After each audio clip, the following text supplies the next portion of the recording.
আজকে আমাদের এই আলাপচারিতা সালমান ভাইয়ের সঙ্গে আমরা শুরু করব একটা কবিতার লাইন দিয়ে, যে অধিকার কেউ দেয়নি কখনো, কেড়ে নিতে হয় লড়ে, কলমের জোর পাহাড় ভাঙলে ইতিহাস তবেই গড়ে।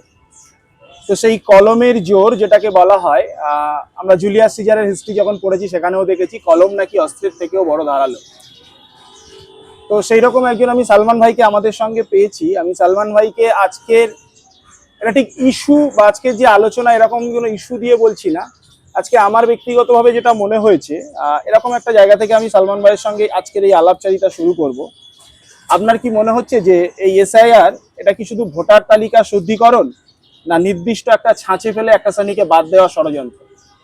অবশ্যই আপনার দ্বিতীয় লাইনটাই, যে একটা শ্রেণীকে টার্গেট করে তাদের বাদ দেওয়ার একটা ষড়যন্ত্র। এবং এসআইআর বলে কিছুই নয়, এটা হচ্ছে অ্যাকচুয়ালি এনআরসি। এনআরসির একটা সফট ভার্সন একদম। আর সেটাতে অনেকটা এগিয়ে গিয়েছে নির্বাচন কমিশনের সহযোগিতায় কেন্দ্র সরকার। আপনি টিএন সেশনকে শুনেছেন বা ইতিহাসে জেগেছেন, সেই সময় নির্বাচন কমিশনে যিনি ছিলেন। আর আজকের নির্বাচন কমিশনে আমরা কয়েকদিন আগে দেখলাম আমাদের বাংলাদেশে যেভাবে হাত নাড়ছিল, এই হাত নাড়া আজকের নির্বাচন কমিশন আর সেই দিনে টিএন সেশনের মধ্যে আপনি কি পার্থক্য?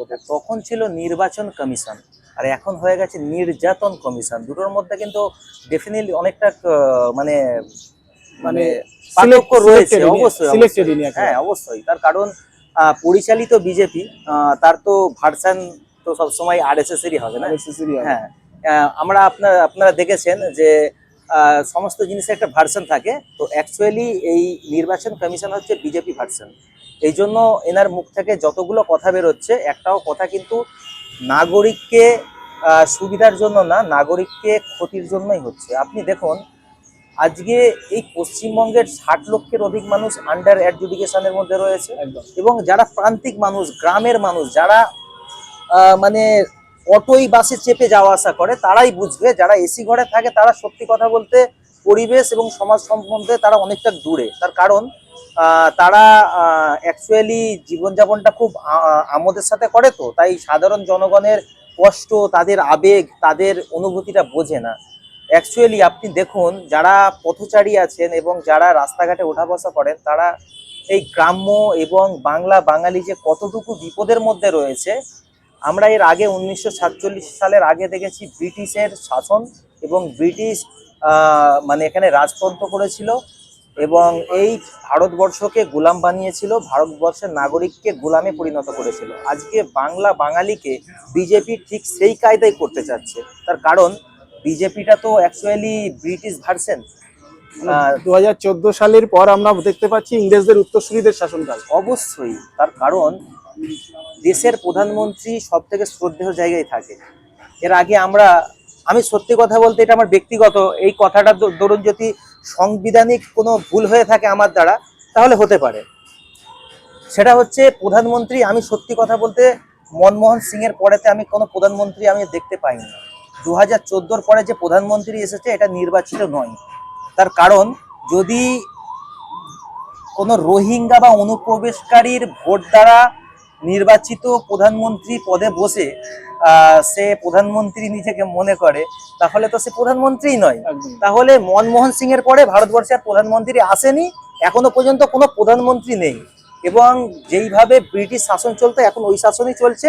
নামকরণ করা হয়েছে প্রধানমন্ত্রী নরেন্দ্র মোদী এবং স্বরাষ্ট্রমন্ত্রী অমিত শাহ। অ্যাকচুয়ালি এটা রাজতন্ত্র চলছে এবং বাংলা বাঙালিকে শেষ করার একটা লাস্ট স্টেপ 2026 ওরা টার্গেট করেছে। আর 2026-এ ওরা চাচ্ছে যে এখানে বিজেপি সরকারকে গড়ে আগামীতে বাংলা বাঙালিকে এই পশ্চিমবঙ্গে দলদাসে পরিণত করা যায়। এই যে আপনি বলছিলেন যে 60 লক্ষ বিচারাধীন মানুষজন, এই 60 লক্ষ বিচারাধীনের নাম করে একটা অঘোষিত মানে এদেরকে বাতিলের চক্রান্তের মধ্যে আপনি গন্ধ পাচ্ছেন কোনো? অবশ্যই। এদেরকে বাদ দিয়ে নির্বাচন লড়ে বিজেপিকে ক্ষমতায় আনার জন্য নির্বাচন কমিশনের জ্ঞানেশ কুমার কলকাতায় এসে মিটিং সারছেন। বিজেপির শুভেন্দু অধিকারী থেকে চালু করে সুকান্ত মজুমদার থেকে চালু করে বিভিন্ন তাদের হেভিওয়েট নেতাদের সাথে। একটা কথা বলে রাখি, দিনের শেষে কিন্তু রাত্রি অবশ্যই আসে। তো যতই আপনারা কলকাঠি নাড়েন, বাংলা বাঙালি আপনাকে ভোটের দিন ব্যালট পেপারেতে চালু করে আর আপনার ভোটের বাক্সতে সাপাটে থাপ্পড় মেরে আপনাকে বুঝিয়ে দেবে এই বাংলা আগামীতেও কারোর কাছে মাথা নত। উপার্জনের মধ্য দিয়ে তার জীবন যাপন চলে, সারাদিন সে পরিশ্রম করার পর তার সন্তানের মুখে অন্ন তুলে দিতে হয়। সেই মানুষগুলো সচেতন ঠিক নয়, মানে পেটের জ্বালা মেটাতেই তাদের একটা ব্যস্ততা রয়েছে। সেই জায়গা থেকে ওই মানুষগুলোকে আমরা মানে আপনারা এই মঞ্চ থেকে বা আমরা কিভাবে দেখছি, মানে ওই মানুষগুলো সম্পর্কে আমাদের ভাবনা কি? মানে নুন আনতে পান্তা ফুরোয়, হ্যাঁ, ঠিক সেই মানুষগুলো সত্যি তাই। আপনার কথাতে আমি একদম সহমত। আজকে বিজেপি আরএসএস দ্বারা পরিচালিত নির্বাচন কমিশন দিনের পর দিন যা করছে, একটা মানুষকে নোটিশ, হিয়ারিং, হোয়াটসঅ্যাপ ইউনিভার্সিটি এত কিছু ব্যবহার করার পর, মানে একবার বিএলওর কাছে হিয়ারিং হয়েছে, আবার তাকে এআরওর কাছে হিয়ারিং হয়েছে, তারপরে আবার আন্ডার অ্যাডজুডিকেশনে নিয়ে এসছে, এরপরে আবার ওকে ট্রাইব্যুনালে নিয়ে যাবে। মানে একটা মানুষকে শান্তিতে বাস করতে দেবে না। হ্যাঁ, সেই মানুষটা, যে মানুষটা দিন আনে দিন খায়, মানে আজকে না ইনকাম করলে তাকে কিন্তু বাড়ির সংসার টানা তার পক্ষে খুব অসম্ভব হয়ে দাঁড়াবে। সেই মানুষটা কি করবে এই জ্বালাতে? এই জ্বালা সহ্য না করতে পেরে পশ্চিমবঙ্গে 150খানা মানুষের প্রাণ গেছে, কেউ হার্ট ফেল করেছে। গতকাল একজন বিএলওর মৃত্যু হয়েছে হার্ট অ্যাটাকে। মানে অবস্থাটা এতটাই খারাপ জায়গায় পৌঁছেছে যে মানুষ কুল কিনারা পাচ্ছে না। মানে নির্বাচন কমিশন সন্ধ্যাবেলায় যদি একটা নোটিশ দিচ্ছে, রাত্রি 12টার দিকে আর একটা নোটিশ দিয়ে সেই নোটিশের পুরো বিবৃতি চেঞ্জ। আবার তার মতো করে যখন প্রশ্ন করা হচ্ছে যে আপনি এই সিদ্ধান্ত নিয়েছেন, তার মানে এই সিদ্ধান্তের ওপরেই কি এসআইআরটা হবে? ও আবার চিন্তা ভাবনা করে মোদি অমিত শাহর সঙ্গে আলোচনা করে, বিজেপি গভর্নমেন্টের সঙ্গে আলোচনা করে, এটা না করতে পারলে তো ভোটগুলো কাটা যাবে না, তাহলে কি করা যেতে পারে?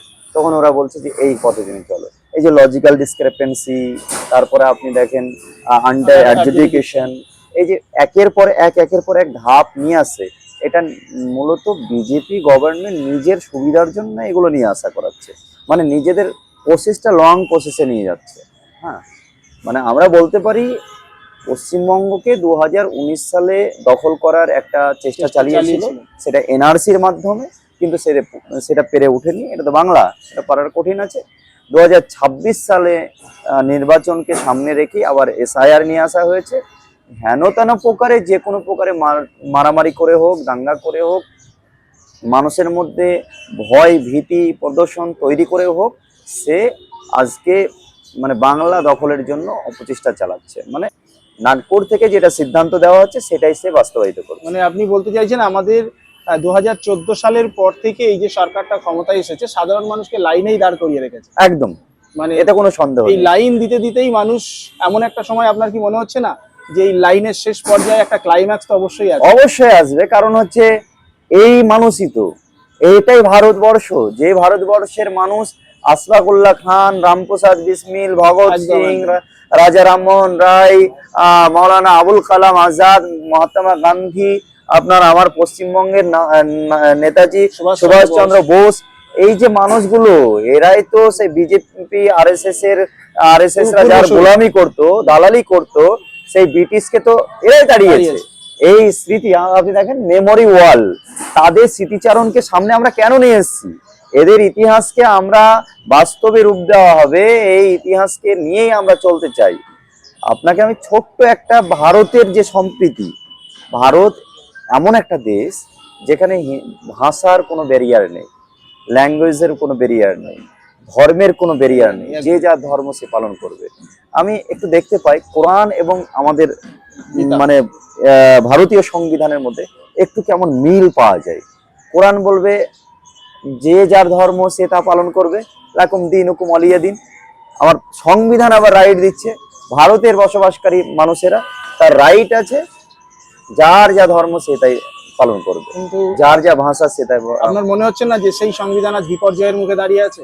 অবশ্যই সে সংবিধানকে সংবিধান তো এখন বিপন্ন, সেটা রক্ষা করাও আমাদের দায়িত্ব। এখন আপনাকে আমি ছোট্ট দিচ্ছি, ভারতের যে সম্প্রীতি, এটার একদিন দাবানল তৈরি হবে। এই ব্রিটিশ সরকার যেভাবে আমাদেরকে দিনের পর দিন, রাতের পর রাত আমাদেরকে লাইনে দাঁড় করানো থেকে শুরু করে লজিক্যাল ডিসক্রিপেন্সির নামে নাগরিকত্ব ছিনিয়ে নেওয়ার যে চক্রান্ত করছে, তার নামে বা আন্ডার এডুকেশনের নাম করে ভারতীয় বাঙালিকে বাংলাদেশি বলে, রোহিঙ্গা বলে তকমা লাগিয়ে দেওয়া হচ্ছে। এ সমস্ত মানুষেরা একদিন জেগে উঠবে। কারণ হচ্ছে রামপ্রসাদ বিসমিল আর আশফাকুল্লাহ খান, এদের যে বন্ধুত্বের সম্পর্ক, যখন আশফাকুল্লাহ খানের মৃত্যুসজ্জায় শহীদ, ঠিক সেই মুহূর্তে মুখ দিয়ে উচ্চারণ করছে রাম রাম রাম। একজন পাক্কা মুসলমান যে 5 ওয়াক্ত নামাজ পড়ে, আশফাকুল্লাহ খান 5 ওয়াক্ত নামাজ পড়ে, পাক্কা মুসলমান, সে মানে ইমামতিও করতো। সেই মানুষটি মৃত্যুসজ্জায় শহীদ অবস্থায় মুখ দিয়ে উচ্চারণ হচ্ছে রাম, কিন্তু তার মুখ দিয়ে উচ্চারণ দরকার ছিল কি? আল্লাহ, আল্লাহর নাম নেওয়া, লা ইলাহা ইল্লাল্লাহ নেওয়া, কিন্তু সেই জায়গাতে রাম রাম নিচ্ছে। বাড়ির মানুষেরা মুসলমান, মা বলছে বাবা এটা তো বলা যায় না, এটা বলছো কেন, এটা বললে তো একটা খারাপের ব্যাপার, মানে রাম তো হিন্দু ধর্মের ভগবান, তুমি নাম নিলে তো এটা কেমন হচ্ছে। প্রতিবেশী ভাবছে যে আশফাকুল্লাহ খান কি হিন্দু হয়ে গেল, বিষয়টা কি? পরিশেষে দেখা গেল মৃত্যুর সময়, আমার লোমগুলো খারাপ হয়ে যাচ্ছে, মৃত্যুর সময় কিন্তু রাম বলে শ্রী রামকে তিনি রাখেননি, তিনি ডেকেছিলেন রামপ্রসাদ বিসমিলকে। বন্ধু টানে, এই যে নিবিড় সম্পর্ক, মৃত্যুর সময় রামপ্রসাদ বিসমিলকে তিনি রাম, পুরো নামটা বের হচ্ছে না, সে সময় রাম রাম করে ডাকছে। এই যে সম্পর্কটা, এই সম্পর্কে চির হতে পারে? এই সম্পর্কে কেউ কাটতে পারবে? এটা ভারতবর্ষ, এই সম্পর্ক কেউ কাটতে পারেনি, কেউ কাটতে পারবে না। যদিও বা বিজেপির যে গ্লানি তৈরি হয়েছে, আগ্রাসন তৈরি হয়েছে, এই আগ্রাসনের বিরুদ্ধে মানুষ প্রতিবাদে নামবে। যেই সময় যে অ্যাডজুডিকেশন যে বিষয়টা চলছে, আমার মনে হয় ভারতবর্ষের ইতিহাসে এই রকম মানে আমি নির্বাচন কমিশন তো একটা দিক, সে আমি বলবো তারা যা দ্বিচারিতা করেছে বুঝতেই পারছি, কিন্তু এই যে অ্যাডজুডিকেশনের নামে যে যার বিরুদ্ধে অভিযোগ, সেই তাকে উপস্থিত নেই, সে উপস্থিত নেই, তার পক্ষে কোনো আইনজীবী উপস্থিত নেই, অথচ শুনানি হচ্ছে। এটা একটা ভয়ঙ্কর ব্যাপার। অর্থাৎ যিনি যাকে অভিযুক্ত করা হচ্ছে তার অনুপস্থিতি এবং তার লয়ারের অনুপস্থিতিতে যদি এই বিষয়টা চলতে থাকে, তাহলে এটাকে আধারে কি হচ্ছে আমাদের সামনে নেই, এবং আমরা ধরে নিতে পারি যে একটা বিশাল অংশের মানুষকে তারা আবার ঝুলিয়ে দেবে এবং ট্রাইব্যুনালে পাঠাবে। এবং এই যে ট্রাইব্যুনালে পাঠানোর যে বিষয়টা, যেটা আসাম থেকে আমরা শিক্ষা নিয়ে যেটা দেখছি, যে আসামে যে দীর্ঘদিন ধরে অসংখ্য মানুষ তারা ঝুলে আছে এই ট্রাইব্যুনালে, তো সেই জায়গায় আমরা যাতে সেই জায়গাটা না পরিস্থিতি না তৈরি হয়, এই মুহূর্তে যেটা দাঁড়িয়েছে যে যদি ভোট ঘোষণা করে দেয়, তো সেক্ষেত্রে আমাদের লড়াইটা ময়দানে নামা ছাড়া কোনো উপায় নেই। অস্তিত্বের সংকট, তার মানে তারা যেন তেন প্রকারণে ভোটটা তৈরি করে ভোটটা করে নিতে চাইছে, উতরে নিতে চাইছে, তারপর তাদের বাইনারি সিস্টেম, মেশিনারি সিস্টেম বা বিভিন্ন রকম ভাবে, এবং নির্বাচন কমিশন সম্পূর্ণরূপেই তো আমরা দেখলাম তাদের এই বিগত দিনের, এবং শুধু তাই নয়, নির্বাচন কমিশনের যিনি বসে আছেন সর্বোচ্চ পদে, তার যে অ্যাটিচিউড, তার যে নিজস্ব বডি ল্যাঙ্গুয়েজ, সেটা একটা রাজনৈতিক নেতার মতো পরিস্থিতি তৈরি করছে। অর্থাৎ বলে দেওয়া যায় যে আমরা 2002 সালে যখন ভোটার লিস্টে আমরা ইনক্লুড হয়েছিলাম, আমরা জানতামই না যে এটা কোনো ইনক্লুসিভ কোনো রিভিশন হচ্ছে। সেখানে বিএলও এসেছিল, বিএলও আসার পরে ডকুমেন্ট নিয়েছে, তারপরে এআরওদের মারফতে তাদের অটোমেটিক নাম ভোটার লিস্টে নাম উঠে গেছে, যারা ডিলিটেড হয়েছে। কিন্তু বিষয়টা এই প্রথম মানে যেটা আনা হলো এসআইআর এর নামে, এটা একরকম ঘুরিয়ে এনআরসি, এবং যেটা ওরা চাইছিল সে দীর্ঘদিন ধরে বাংলায় একবার তারা তার চেষ্টা করেছিল, কিন্তু গণ আন্দোলনে এবং মানুষের রোষের মুখে তারা পিছু হটেছে। কিন্তু তারা পিছন দিয়ে ব্যাকডোর পলিসি নিয়ে এই যে এনআরসির মতো করেই একটা আনতে চেয়েছে, এটা ধরে নিন সেটাই। অর্থাৎ এই জায়গায় যদি ট্রাইব্যুনালে নিয়ে যাওয়া হয়, এবং আমার কাছে গোপন সূত্রে খবর, এবং যারা এআরওরা আছেন সেখান থেকে আমি নাম করব না, কিন্তু এআরওরা আমাকে রীতিমতো প্রায়ই তারা যা রিপোর্ট পাঠাচ্ছেন ভয়ঙ্করটা কি? ভয়ঙ্করটা হচ্ছে যে এআরওরা বলতে চাইছেন যে আমরা বোঝাতে চাইছি জজ সাহেবদের, বিচারকদের বোঝাতে চাইছি জেনুইন নাগরিক, কিন্তু তারা বলতে চাইছে সেই একই কথা 13টা ডকুমেন্ট। তা আমার কথা হচ্ছে যে সেই 13টা ডকুমেন্ট যদি নিতে হয়, যে কারণে তাকে অ্যাডজুডিকেশনে ফেলা হয়েছে, তাহলে তার ডকুমেন্ট আবার ফিরে চাওয়া হোক, তার আত্মপক্ষ সমর্থন করতে দেওয়া হোক, একদম। তাকে হাজিরা দেওয়া হোক, তার লয়ারকে আনা হোক সামনে, তাকে অন্ধকারে রেখে যেটা করা হচ্ছে এবং এআরওদের মাধ্যমে বা এইআরওদের মাধ্যমে যে রিপোর্টটা আসছে, তাতে করে আরো একটা ভয়ঙ্কর দিক আসছে। আমি স্বপ্না, আমি মানবাধিকার সংগঠনের সাথে কাজ করি এবং নারী অধিকার নিয়েও কাজ করি, এফআইআর এর সাথেও কাজ করি আর কি। আপনি যে সমস্ত সাধারণ মানুষ আর কি আতঙ্কের মধ্যে আছে, হ্যাঁ, তাদের উদ্দেশ্যে কি বার্তা দিচ্ছেন? আমরা মনে করছি যে সরকার অ্যাকচুয়ালি সত্যি কথা বলতে কি এটা খুব যে এই আতঙ্কটা যে খুব নিছক এরকমটা মনে করছি না আমি। কারণটা হচ্ছে যে আমরা আসামে দেখেছি বা বিহারেও আমরা দেখেছি, মানে কত সংখ্যক মানুষকে কিভাবে বাতিল করা হয়েছে, বেনাগরিক বেআইনি ঘোষণা করা হয়েছে। এবং আজকের আমরা আসামে দেখতে পাচ্ছি যে কিভাবে মানুষের ঘর বাড়ি বুলডোজার দিয়ে ভেঙে দেওয়া হচ্ছে, কিভাবে মানুষদের মানে তাদের বাসস্থান থেকে কিভাবে উচ্ছেদ করা হচ্ছে, এটা আমরা দেখেছি। এখনো পর্যন্ত বিহারে সেই প্রক্রিয়াটা শুরু হয়নি, আগামী দিন কি হবে আমরা ঠিক জানি না।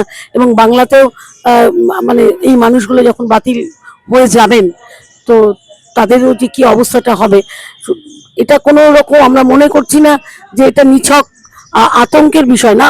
এটা সত্যি কথাই যে মানুষকে তারা সচেতনভাবেই এবং এক ধরনের ষড়যন্ত্র বা বাংলার মানুষের বিরুদ্ধে তারা তৈরি করেছে।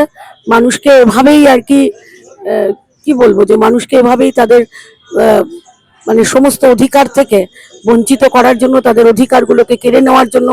এই যে মর্যাদাপূর্ণ জীবনের যে অধিকার, মানুষ বিশেষ করে বাংলার মানুষের এই সেই আমরা স্বাধীনতা যুদ্ধের থেকে দেখে এসেছি যে তারা যে মর্যাদাপূর্ণ অধিকারের জন্য তারা নিজেদের হাসতে হাসতে জীবন দিয়েছেন। এই যে ইতিহাস, এই যে পরম্পরার মধ্যে বাংলা মানে এগিয়ে চলেছে।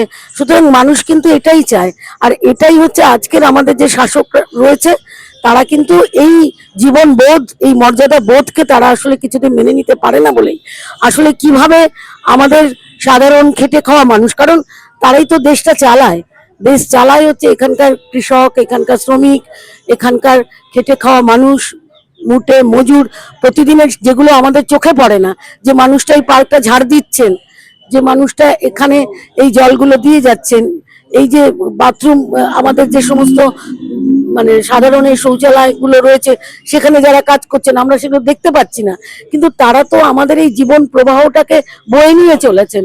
সুতরাং সেই মানে এই সমস্ত মানুষকে, এই সমস্ত মানুষের প্রতি আসলে এই আমাদের যে সরকার, এক্সিস্টিং যে কেন্দ্রীয় সরকার, তারা আসলে একটা ব্রাহ্মণ্যবাদী, একটা মনুবাদী চিন্তা থেকে আসলে তাদের প্রতি একটা অদ্ভুত ঘৃণা পোষণ করে এবং বাংলার মানুষের এই পরম্পরা, এই ইতিহাসের প্রতিও তাদের একটা ঘৃণা আছে।